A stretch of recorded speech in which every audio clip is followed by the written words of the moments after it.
First thing I need to say is if I were to actually record myself about how happy I am with the show, I would become so shrill only dogs would hear me.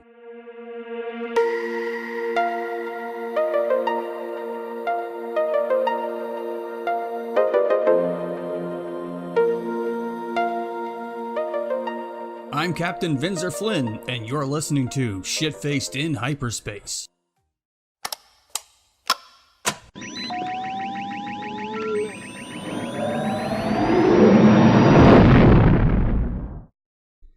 Okay, so first impressions. Who wants to go first?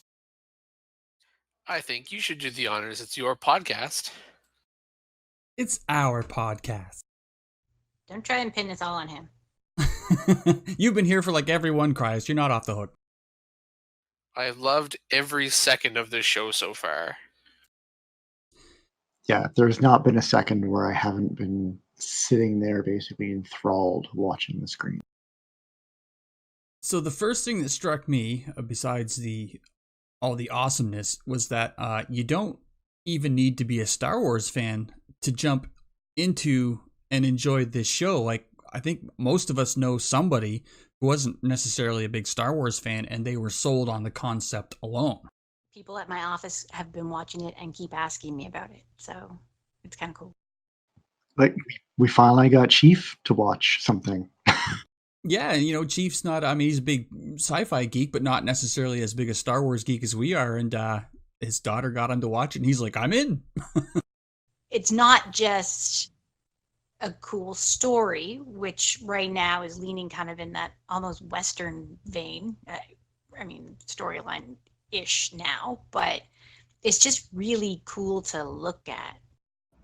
It reminds me a lot of Rogue One so far. It's in the Star Wars universe, but it's very much a different trope.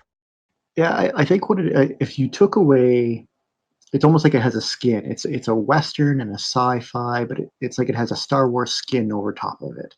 So people coming in without the Star Wars background can just see maybe a Western or a sci-fi show without necessarily having the space opera that Star Wars is.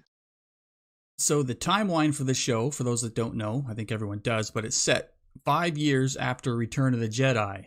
Yeah, so from what I understand, a year after Return of the Jedi was the big battle of Jakku. Battle of Jakku. Thank you, Malkari. Thank you. Which basically effectively ended the Empire. So now it's 4 years after that. And yeah, the Empire's in a bit of disarray. Or what's left of it. The remnant, almost. Okay, so let's start with the opening scene here. You know, so he arrives on this planet, the snowy planet, and heads to the bar to track down his first bounty. So it's already, we get a classic Frontier feel right away. We get, you know, the bar standoff right away. It's just hitting all the right notes right out of the gate. I have a theory. I have a question about the bar. Ooh, what is it? So when the annoying drink guy starts to talk to him and he asks if it's Beskar, right? If he's actually wearing Beskar gam. And then he scrapes it with a knife. Yeah. So, I mean, and it's kind of obvious later on too, but I think that that's setting us up for the first part that he's not wearing Beskar at all. Like his armor is only the helmet and later on that pauldron, right? Yeah, I think by looks. The piecemeal way his armor looks, I think it's going to change a lot as the show goes on. But yeah, it seems like right out at the start, it's just the helmet, which of course, every Mando I ever played Galaxies with, the helmet was the first thing you did.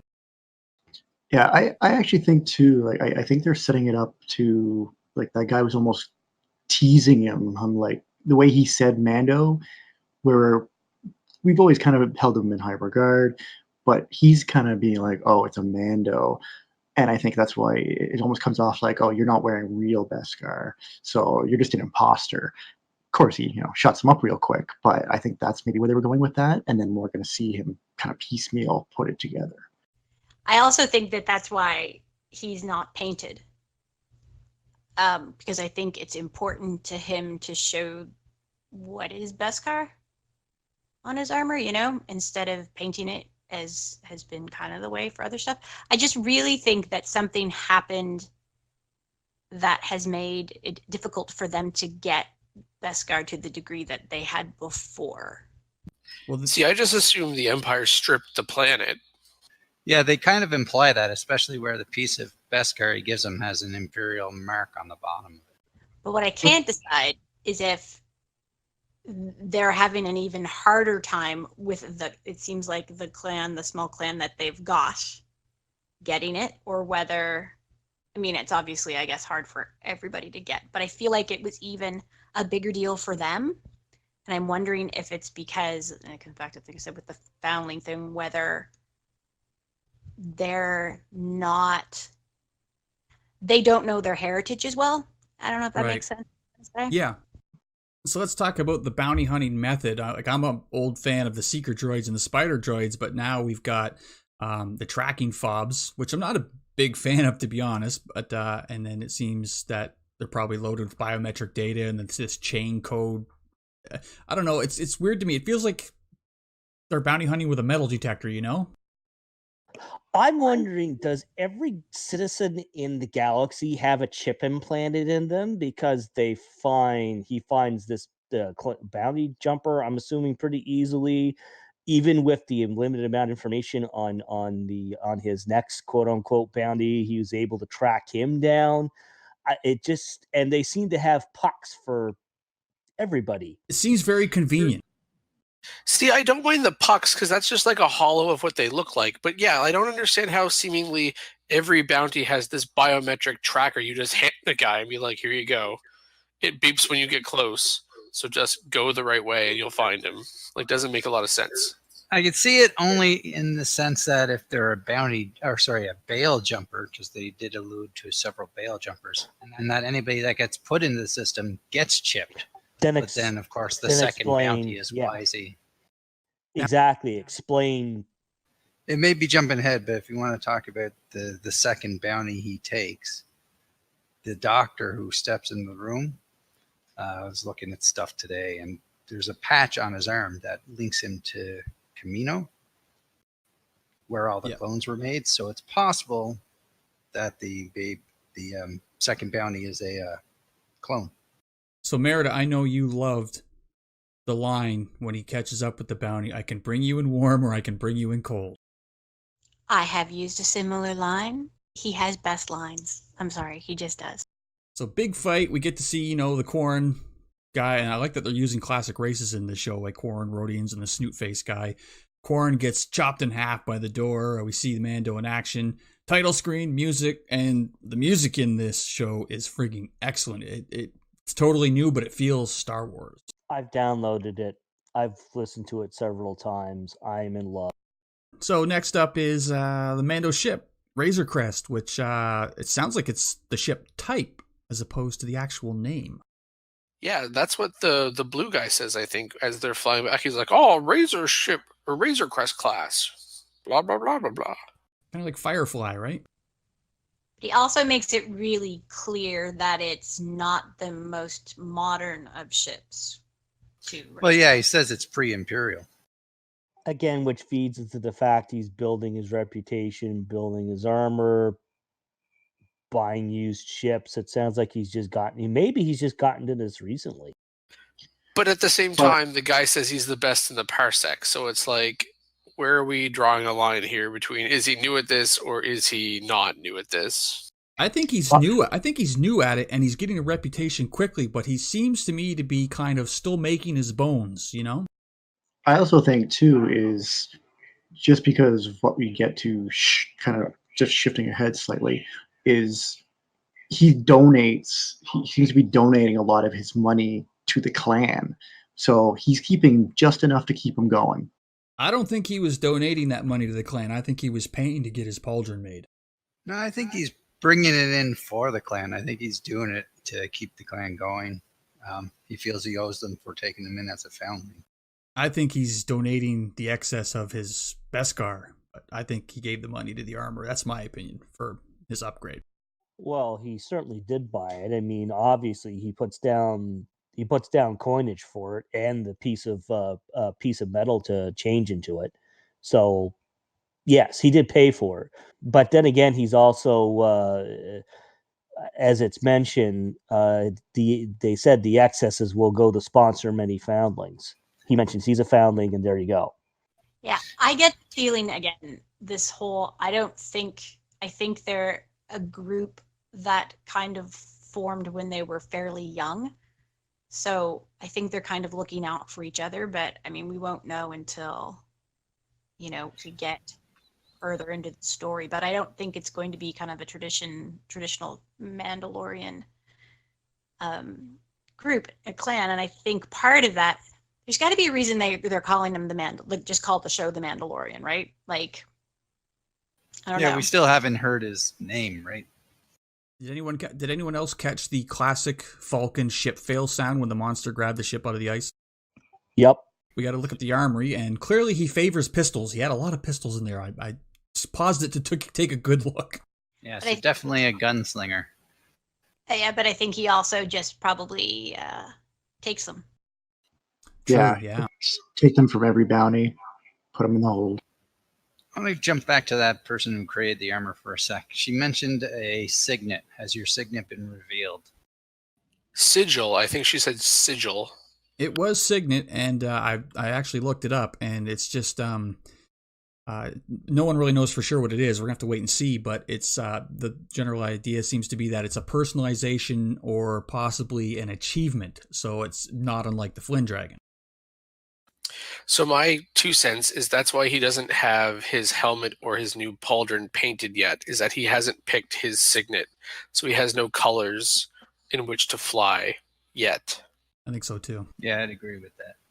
See, and that's where I disagree, because I really think that it's coming back to Beskar being so hard to get that they just want to show that they have it. And also it looks kind of badass. So blue guy pokes around the ship, and he gets tossed into what looks like a portable carbonite thing.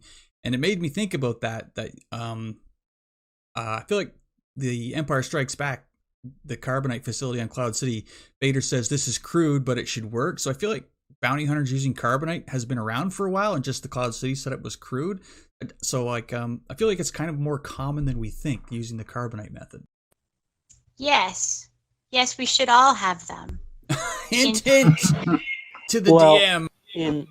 In Clone Wars in season 4 or 5, I can't remember which one exactly, when they go after the Jedi Master in the prison facility of the Separatists, the method they use to sneak everyone on is carbon freezing them, because their life signs basically go to nil, and when they go through, the droids don't pick them up.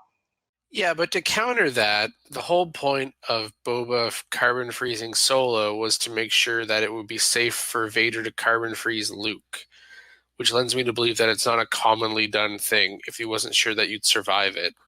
Maybe that the facility was so crude they weren't sure that that was a method that was going to be suitable to freezing a person. Because they're supposed to be set up to freeze Tibana gas, which is what they're mining for in Cloud City. So they think, okay, well, you can put a person in there, but Well, going back to the Clone Wars, they have that one episode where they actually do go there, and so that would probably be where Darth Vader got that thought in the first place to use that as a follow-on for what he was doing with Luke. And it could be too in the years following Empire up until now. Maybe they perfected it too. So in Cloud City, it's still pretty new, not common, definitely not used for this. And by the time this rolls around, it's, hey, this worked really well to transport Han Solo. Let's use that. Okay, so the Mandalorian lands on the planet, and he meets with Grief, his contact, the Nether Cantina. I noticed some guys were playing Sabacc with, the exact cards we've played with. Some updated. I picked that up. I was super happy. Some updated looking Trandoshans. Again, the Mando walks in, all heads turned towards him. So he turns the bounties in, and I noticed, and I posted a screenshot of this the other day, and the offloading scene, you look in the background, and a ship that looks suspiciously like a VCX 100 looks, wasn't exact, but it looked like a Corellian ship. Yeah, definitely saw that. And then stepping back just a little bit before that, you actually see a Mandalorian, what looks like a Lancer-class pursuit ship. Right. also has you come down, which we have seen in Rebels. So in this episode, it becomes clear that he's in the guild. The actual bounty hunter guild was an Imperial run guild. It was very official. And later on, IG-11 mentions the words bondsman guild. So it seems like it's a separate guild that seems to really specialize in hunting down bail jumpers, which is why he's got all those pucks: bail jumper, bail jumper, bail jumper. Well, I think so, because in the galaxy's at a pretty tumulous state right now, right? So who has the money to drop giant bounties? The Empire's gone. I don't think the Republic, I don't really think they do the whole bounty hunter thing. And when he said, do you have anything else? And Grief says there's one bounty, and the Mandalorian immediately asks, Underworld? Like, maybe a hut paying big? Yeah, and he even mentions, he's like, oh, we're actually there's lots of bounties, just none for us because they're paying less. They're not paying the guild rate. I noticed this city had a lot of Jawas running around, showing that they have indeed spread out around the galaxy. Like a disease. Yep, like space rats. Virus. But that's kind of going, I mean, it's jumping ahead a little tiny bit, but it goes back to where you say that it doesn't seem like he's very experienced.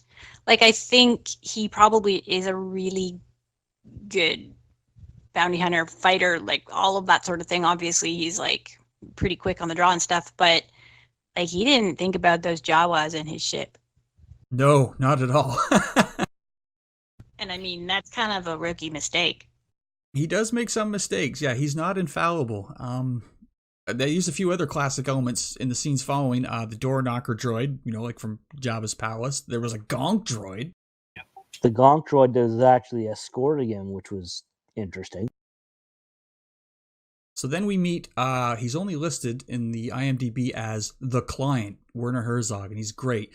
On second watch through, I saw he's wearing a big gold Imperial cog medallion. So he's got these stormtroopers with him, and the stormtroopers to me have this dirty and desperate look, like they're not the guys in charge anymore, and it shows. So the doctor bungles in, everyone draws guns. Stormtroopers, we got you 4-1. I like those odds.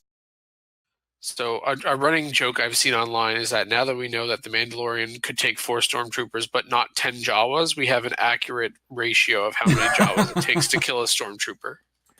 So this doctor guy, he's kind of easy to kind of miss in all this action, but he's very clear about wanting the bounty alive. And what Nomad said, was it Nomad? Anyway, whoever said about the Camino marking. Yeah, from what I was reading there, he's got Camino markings on his shoulders there, which, being the cloners, could be that at some point in time they cloned Yoda.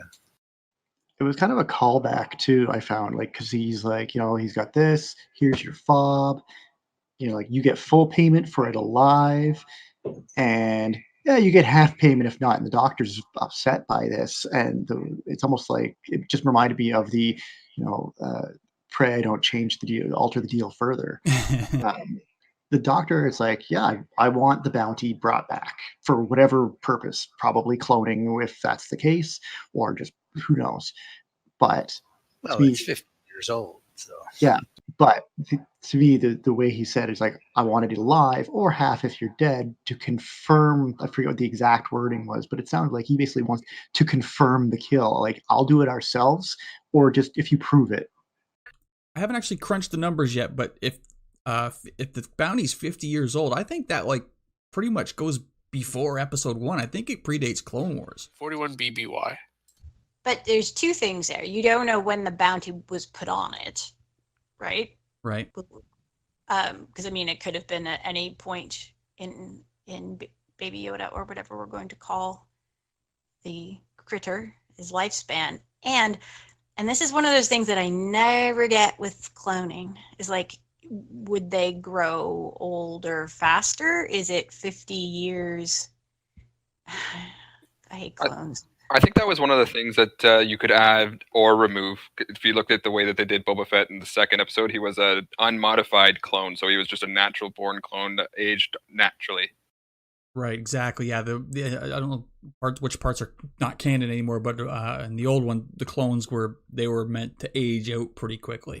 Yeah. Now here's the thing too: is maybe the baby Yoda, whatever it is not a clone, but a natural occurring child, and maybe the doctor wanted him to make clones. That's what I think. Yeah. Yeah, what if you could, train a whole Sith army of little Yodas? Thing is, too, we only know 3 other. I mean, this doesn't mean there are only 3 other, but there's only 3 other instances of this particular species appearing in Star Wars canon, right? And 3 of them, they're all named, and they're all heavy Force users. I think one of them's not considered canon anymore, though, isn't it? In the Knights of the Old Republic, the original Knights of the Old Republic game. Vandar would be the one I think that's not canon, but Yaddle and Yoda would be. It's totally their love child. Well, right now they're the only thing we know that could possibly.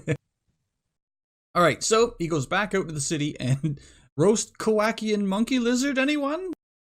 I died. That was so funny, especially with the alive one screaming at it right next to it. I actually felt bad for it. No, I didn't. I was like, yeah, you deserve it, Sicarius Crumb. I cheered. I totally cheered. Okay, so he goes, slips into this Mandalorian enclave. Lots of Mandos around. Even the little kids are wearing helmets. That cool new silver mythosaur symbol. We meet the armor smith who has the horns on the helmet. Could be Sabrak. Some people say it might be a throwback to when Darth Maul controlled Mandalore. I also got to say, one of the things I loved about this scene in general, I love seeing that many live action Mandalorians just kind of milling about, but also the fact that this and continuing on through the show so far is nobody takes off their helmet. I love it. Yeah, someone asked me at the Parade of Lights the other night, is it true Mandalorians don't always take or never take their helmets off? And I was like, that's a myth. You should have just nodded at them without saying anything. This was we are not Judge Dredd. This is not how this goes down. But I think it's going to be new canon, and I don't particularly love that part, honestly. No. I don't think it'll stay. Eventually, it will come off, and it makes sense to a point. I think they're just trying to draw out the mystery of it as long as they can. I mean, Django took his off. I mean, there's arguments about how Mandalorian he really was, but it's one of those things like you're not Mandalorian unless you leave your helmet all the time. Like, fuck you. Do what I want. Clone Wars had Mandalorians taking their helmets off all the time. Thank you. Yes. They also had Mandalorians that weren't in regular Mandalorian armor either. They were just regular people. Well, they could just be perpetuating the myth to keep their own mystique. It's like Rebels alone, like Sabine hardly ever. I mean, she took her helmet off a lot, and when they went to Mandalore, most people weren't actually wearing their buckets at all. So I just kind of think it's a thing where they just sort of leave it on around outsiders. Yeah, I leave with that. That's my headcanon. It could be something that they use for that clan too, though. It could be one of the things that specific group of Mandalorians do. True, yeah. Because they're young and they just don't know. It's very hard to emote with a helmet on. But Pedro Pascal does such a good job at it. Yeah, but I'm saying that's why in most of the other shows you always have them taking off, because it's very hard to see an eye roll behind a bucket. And Sabine did a lot of eye rolling. So my whole thing about this scene where he goes back to the Mandalorian enclave is I think it gives me a slum vibe. Like they're down on their luck, they're kind of hiding out of the way. Something like that. Yeah. So in this scene, the armorer actually says when he turns over the Beskar that Beskar was gathered in the Great Purge, which is Order 66. So she says the XS will sponsor many foundlings, and he says, I was once a foundling. And we get the little flashback scene of him as a kid. Now, see, I actually interpreted it a little bit different, because I thought like he could be, maybe he's a foundling who the Empire came in, wiped out their area when the Empire took over, say, Mandalore, and he's a survivor of it, but his parents were killed, and so the remnants of this clan took him. But I mean, the thing is, we don't know because he hasn't taken his helmet off. We don't have we don't know how old he is. So, he was probably looking like he was 7 or 8 in those flashback scenes. So how long ago did that happen, I guess, too. I'm basing that my opinion on old canon Republic Commando, where they're talking about Mandalorian culture, and a lot of people were brought in, adopted into clans because they were survivors of Mandalorian raids.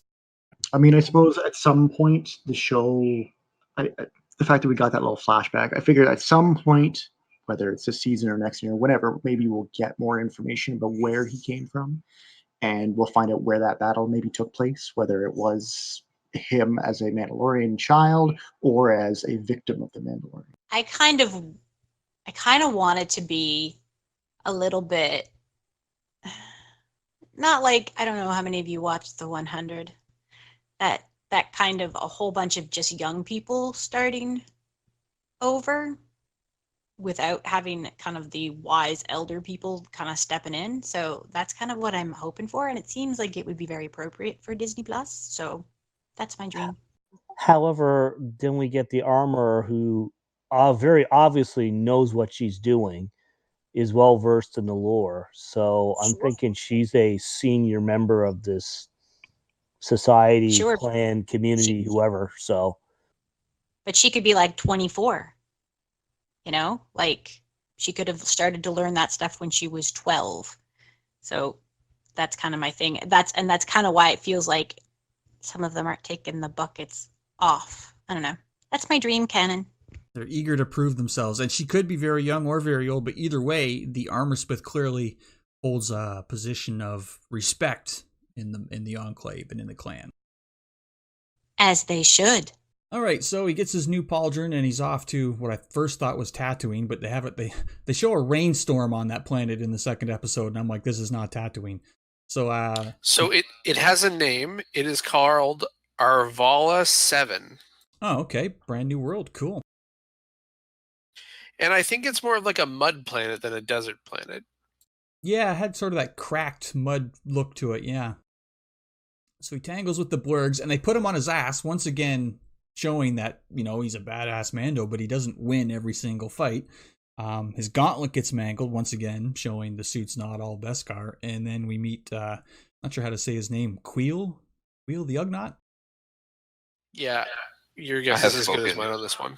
can't believe Nick Nolte's playing that character. He's, goddamn, he still has it. Love that character. I have spoken. Yeah, I have spoken is quickly working its way into the nerd lexicon. I like how when he meets him though, and he's like, oh, I led these other guys to the bounty, like, but you know they all died. He's like, I don't think I want your help. Oh no, you do. You still want my help. He's a bit of a smartass, which I like. Both of them are actually. He's just an old man who wants a peace in his valley. Yep. Raises blurgs. Blurgs would be hilarious if they weren't so fucking deadly. So, does anybody remember where blurgs? Because this isn't even the first time we've ever seen blurgs. Oh, I know where they came from, but I had to look. I saw it accidentally. Yeah, the Ewok Battle of Endor. Really? Wow. Yep. That means they're canon now. Yep.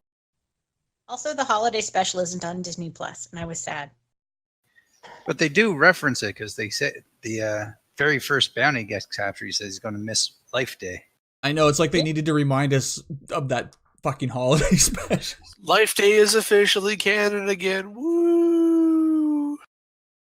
All right, so he heads to the brigand encampment, and he creeps up and he peeps down with an actual telescope. So there's no, again, this is showing, you know, that he doesn't have everything he could as a experienced bounty hunter. There's no macro binocular package in his helmet. Anyway, so IG-11 shows up, voiced by the awesome Taika Waititi. This is where he references the Bondsman's Guild. So again, I'm thinking it's completely different from an actual bounty hunter guild. Yeah, so watching him fight was fucking awesome. Now, think about that. You mentioned, you said Bondsman Guild. Could it be possible that IG-11 is from a different guild? Because apparently when they find the bounty, he wants to terminate it right away. But you only get half credits if you terminate it. Full if you bring it back alive. So he's got different information. Yeah, I think there's more than one person after this baby Yoda. Oh, there's clearly at least 3 interested parties. When IG shoots him, and interestingly enough, he shoots him in his new pauldron, and there's no damage at all to the new pauldron. And that's when the Mandalorian says, "I'm in the guild." But I do think that is the thing. I think there is more than one bounty, and obviously some people have an interest in Baby Yoda being alive, and some people would very much rather Baby Yoda be dead. So Oh, so there's multiple clients, you're thinking. I think so, yeah. Or That Werner makes sense. is actually working two angles, and he doesn't really want him brought back alive at all. So one or the other. I want to make sure everyone's writing down these theories because I want to see what we got right, what we got wrong by the end of this series. There is a nice handy thing about this is it's all being recorded. Yeah, we have a record. So, Baby Yoda is discovered, the cutest fucking thing in the universe, and it leads into the second episode where, okay, so we got this doctor with the Imperial client who wants it alive. Whoever hired IG-11, who hopefully we'll find out who that is, definitely wants it dead. But then in the first episode, when the Mandalorian sits down with Grief, those Trandoshans take an interest in him, and then they follow him and they attack him in the start of the second episode. So there's a third party also interested. So there's a lot of people that want Baby Yoda dead, alive, or for whatever. We could say IG-11, he kicked some pretty good ass himself. And it was also funny how he kept wanting to self-destruct. He was great. I loved watching them team up. I didn't realize those IG series droids were that friggin' tough. If you ever watch Clone Wars, there's assassin droids, and they're very similar. Yeah, we've seen them go off on Ahsoka. Or the old Shadows of the Empire N64 game where you have to fight IG-88. Oh, yeah. I think too is at least in the Legends, I do remember them saying that at one point, like they kept making the assassin droids and then they outlawed them because why are you building these things? So I didn't notice it in the first watch through. I caught it on the second. The Trandos also had a tracker fob. It's like they were just getting the Mando to do the dirty work. So speaking of the Trandos, I for one am very happy that vibro weapons are back in canon. Because both Trandos, or all three Trandos, however many there were, they all have vibro axes, and then the Mandalorian pulls out a vibro knife when he's fighting the whatever the frig that was called. We need that crib for Spooples. I'm just gonna throw that out. Yes! For those of you listening to this that don't know who Spooples is a Vorpak, which is a six-legged fuzzball creature. You would have seen it in Star Wars Resistance. It's in our D&D Star Wars campaign. Merida and Artemis adopted it, and some of the group doesn't know it exists, but it's our official mascot. Do you guys notice how the Mando's armor in this one is very different? I mean, it has sort of that diamond in the center look, but it's one solid piece rather than the other way where it usually looks like four separate plates. I gotta admit, I'm not a fan of the design. I kind of liked it. I thought it was a new take on it. But I like the new take on it. I love seeing different versions of Mando, and it's still Mando. But yeah, like the big chunky piece, not a big fan. I mean, it's cool and everything. His abdomen is very exposed. Now here's the thing, though. That's not Beskar. We're pretty much, I think, sold on it's not Beskar. That's a good point. Right? So maybe that particular armor, that's the standard design. Once he gets the Beskar, then that might be a completely different shape. I think you're probably right about that. And it gets torn to shit in this episode, so it's obviously not the real deal, right? You also get to see the backside of it for the first time, like what it actually looks like on the inside of the armor, which I thought was kind of cool. Yeah, it was cool. So after the Trando fight, he's patching himself up, and little Baby Yoda keeps crawling out of his little IKEA crib, and he's trying to heal him with the Force, and he just keeps putting it back in. But what I really dig about this Baby Yoda is he's like a real puppet. I mean, there's probably some CGI in there, like when he eats the frog and everything, but he actually seems like, a Dark Crystal style real puppet. That's what I liked about the show overall, is actually, especially with Yoda, but even with Cruel, whatever, the Ugnaught, all of them, is they've gone back to using puppets again, and I like how it looks. Even though it's obviously a puppet, I don't care. I prefer the puppet with a little bit of CGI to clean it up. Same. And the puppets look great. And speaking of practical effects, the Razor Crest was completely not CGI as well. It's a model. That I'm really starting to. It's that ship design is growing on me quick. I really dig it. It reminds me of the old Clone Wars dropships. There were some scenes where you were looking at it and you can kind of get some not quite as high budget feel from it as it was flying around. But other than that, I pretty much liked it. Gave me Serenity vibes for sure. The speeder that picks him up at the start of the first episode after he gets his first bounty, when he refuses the one driven by the droid, the pieces of it fall off, and that gave me the Serenity vibe. But also that the actor was Bert on Big Bang Theory, so it was like a it's Brian Poussin. He also writes a lot of Deadpool. I So recognized his voice, yeah. So just flipping back to the armor for a second, I just rewatched the whole scene where he visits the Mandalorian Enclave, and none of them have the standard chest plates. Not a single one of them. Interesting. yeah. So it might be a regional thing. Or like Merida said, these could be a lot of young guys trying to, become Mandalorian, so they're just making do with what they have until they can upgrade. Came apart like really easy when he was in the cave fighting whatever the beast. I know. A rhinoceros hit you in the chest. It's going to do some damage to your armor. It's a spinoceros, thank you. Cross between a woolly mammoth and a rhinoceros is pretty hairy, wasn't it? According to the subtitles, it said Mudhorn. It's also, we have a space walrus and a space rhinoceros so far. Space whales. Spoils. Okay, so we get back to the ship, and the Jawas are tearing it apart. You notice the Jawas' eyes are red instead of orange this time? So what does he do? Straight up starts disintegrating them, popping them like balloons. I was like, God damn. Made And him stop tearing the ship apart. Yeah. Any of us scared. I'm just saying. The Jawas. It's been a long time coming.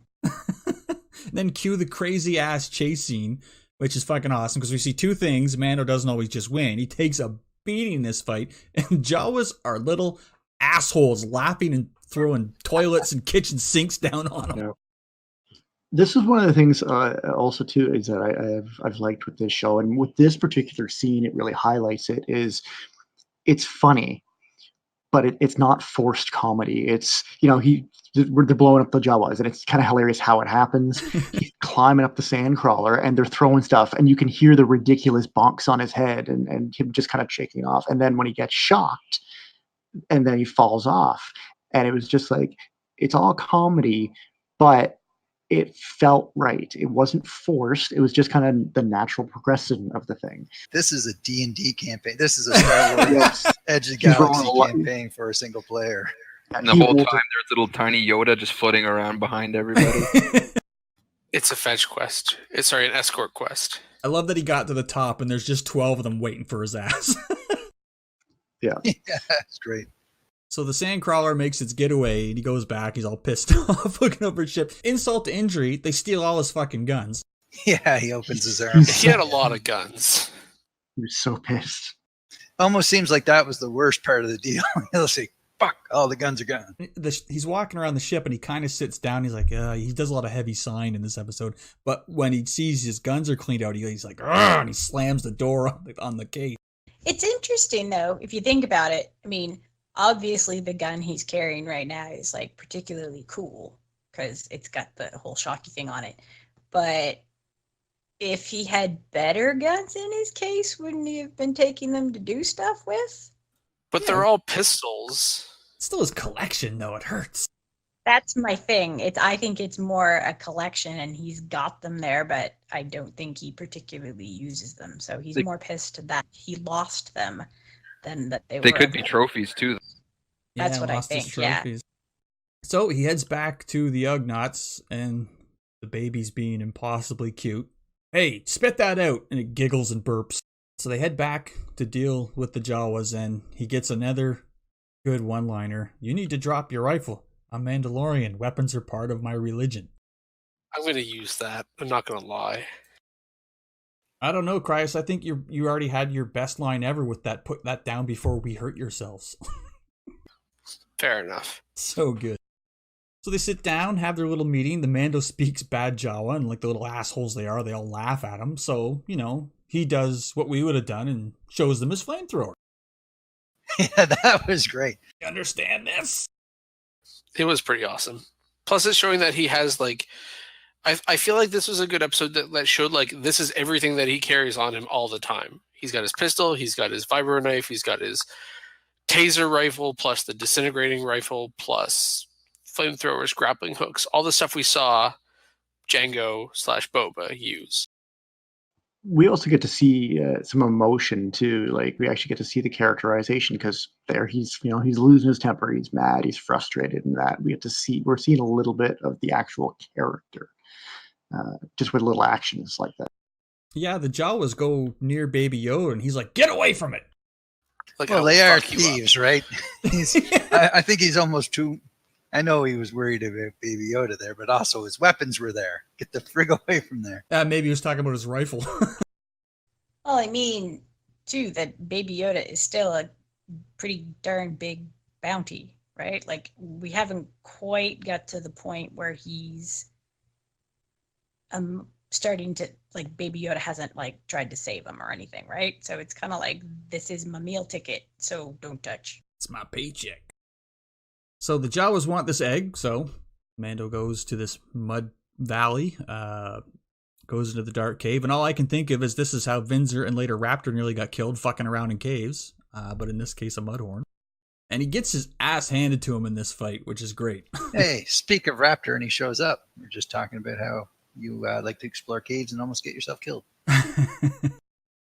I like the beginning of that fight where it's just like looking at the cave and it's just you see a couple blaster bolts and then he comes flying out of. I noticed before he gets thrown out, you hear his blaster go off, and it sounds just like Han's, the DL-44 blast deck. Yeah, it did have a very familiar sound to it. You got several shots on. And then, of course, the fight in the mud itself, everything he's trying, and then at the end, he's just down. He's like beat, armor's half hanging off him. He pulls out the dagger and he's just pointing right at us. Just, come get it. I'm not going down easy. You know what? When he did that, and he's sort of kneeling there with the knife, it looked like he was like, all right, you've won. I'm going to try to take you with me. But it was almost like he gave up until Baby Yoda used the Force and saved him. Yeah, I'd agree. He definitely had to, this is it. I'm prepared to meet my fate, but I'm not going down easy. I think he was tired. I think he acknowledged this could be it, but I think he also knew that if he had to stab it, he had to stab it on the belly, not on the top. He had to have been hurting because he took about 3 or 4 seriously heavy falls that day. Yeah, I don't think he was giving up. I think he was resigned to how that fight was looking like it was going to conclude. Yeah. And he was still going like, even if I lose this, I'm doing everything. Everything. I'm pulling out a friggin' dagger on you who survived several blaster shots so far. Yeah, he looks like he's pretty consigned to what's going to happen, and then Yoda picks him up. He killed it pretty quick, though, with one stab. Like what you say, Cryous, vibro blades are back, because it feels like it killed him pretty quickly, And he wins. The Jawas get their prize, which is apparently a giant fucking Cadbury cream egg. That's what I thought, too. Furry. It was worth it. It's worth the fight. Cream eggs are pretty awesome. Got a pretty smooth cut with that knife too when he cut off the top of that egg. Yeah, that was a good. Yeah, I was expecting them to like, oh, maybe they'll take the whatever and raise it or whatever. They're like, LOL, nope, it's supper. It's just a big drug frenzy. But it's got to be like best supper because they were very excited about this egg. They were very, Maybe very it is a drug to them. I figured it must be. It's like an opium egg or something. One of the things I liked when he came back with the egg is that like he's actually holding his gauntlet in one of his hands, his broken gauntlet, his chest plate is fallen off. The fact that they didn't do some sort of quick repair or just disregard the armor, that like they basically made it very obvious that his armor's got beat to shit, and they show him coming back beat to shit, but surviving, but beat to shit. I liked that little bit, just the fact that he is carrying it. The armor is almost like a character, an entity unto itself. And then cue the ship repair montage. It makes you think that I guess everybody knows how to repair a starship. Well, in this case, Ugnaughts, they're like the best like mechanics in the galaxy. They're like on Cloud City, they're the guys down in the guts working on shit. Yeah, I think galaxy-wide, they're right up there with Wookiees.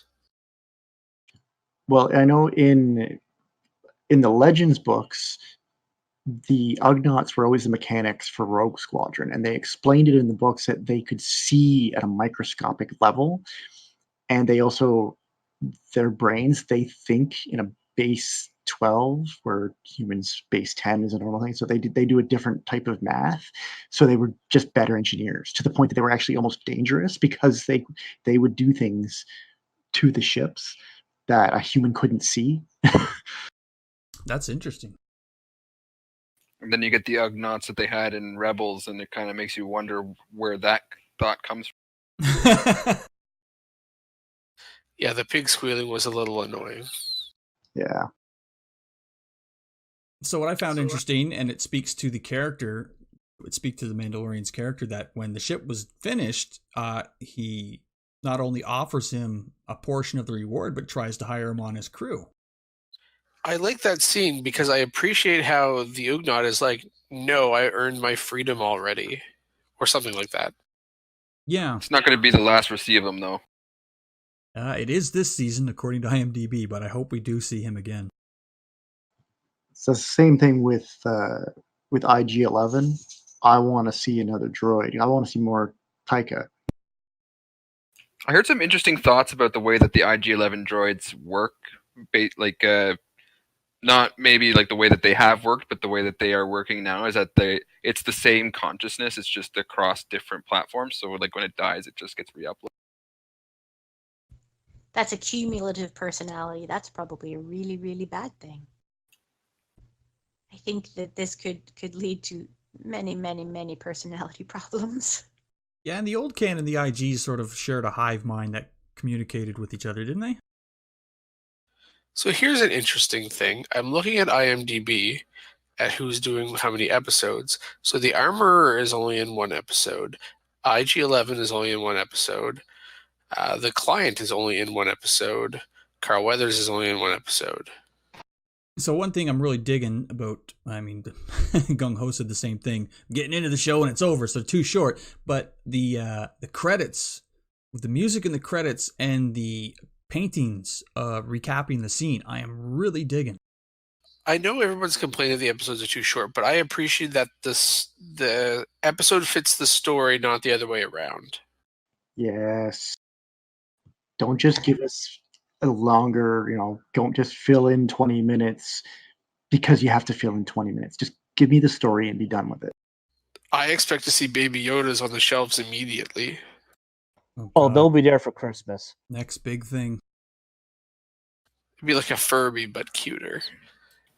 And I don't know exactly what's going to happen with the baby Yoda because he's definitely not wanting to give it up. I'm thinking he's actually gonna have a bounty put out on him. This is my theory, is that he's not going to turn the baby in because he still seems like a decent person from what we've seen, because he didn't want to kill it right away. And he seems to be intrigued by the fact that he used the Force. I think he's going to bail on that bounty, and I think he's going to end up with the bounty against him. It's fairly predictable. Just bring him into the clan and give him Baby Yoda Mandalorian armor. I'm actually really curious if he knew that Baby Yoda was using the Force, because at this point, the Force is still a super myth, hokey religion, and all that jazz. I think by this point, it's probably back in everybody's mind after Return of the Jedi. And he Yeah, but did that's turn around and see one it raise person. his hand while the thing was It's floating. still rare enough. You got to remember, though, this is 5 years after Return of the Jedi. Luke Skywalker is a galactic household name, and he's out there somewhere setting up his temple. Oh, that's fair. That's a good point. Because by the time Force Awakens comes around, it's like where the story's true. So there's definitely stories being circulated. I think he probably knew it was the Force after he saw it, but I don't think he had any reason to suspect that the little 50-year-old Yoda baby he was moving was going to have the Force. Otherwise, he would have probably totally agree. taken some more precautions. So I think that he probably recognized it as using the Force when that all happened, and then realized, oh shit, now I know why this baby is so valuable. Yeah, I totally agree with that. That's 100%. Here's what I'm wondering. If you watch carefully during the flashback of the pauldrons being forged, it flashes back to him as a child, and he's wearing these weird robes, his parents are, and we've seen in past things, people that knew about the Force, like Lor Santeca, who's a member of the Church of the Force, but he's not a Force user, Chirrut and Baze in Rogue One, who are guardians of the Will Temple on Jeddah. Like, maybe he comes from a culture that knew about the Force, and so he's calling back to his childhood. Like, maybe he knew about it as a kid. Now here it is again. Yeah, that's definitely a possibility. Yeah, maybe, yeah. I'm basing this theory entirely on the fact that they were wearing robes. Well, they look. You know what they look like? They look kind of like Vulcan robes. It just had that weird design on the front. Here's another thing with the Force stuff, though, is when we see him learning to ride the Blurred, and it almost looks like he's kind of using the Force. Crocodile Dundee'd it. Yeah, so it's like, it's one thing, yeah, he's learning to be better with animals and stuff, but it was so quick that it makes you wonder, like, maybe he has just a smidge of it. If he's Force sensitive, people are going to be pissed. I'll be pissed. Yeah. I was looking through for the flashback sequence for the robes that you were mentioning to get a good look at them, and I came across something interesting.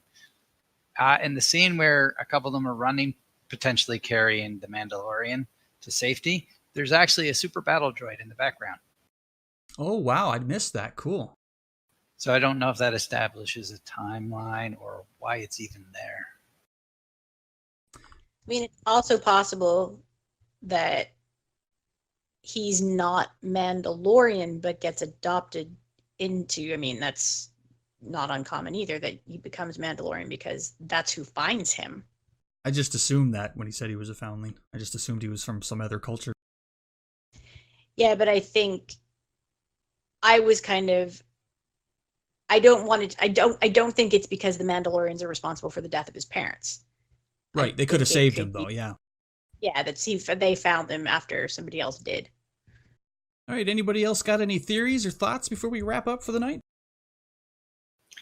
My theory is this show's going to be awesome. I sense you will be correct. This show will be awesome. I have spoken. Does anybody have any...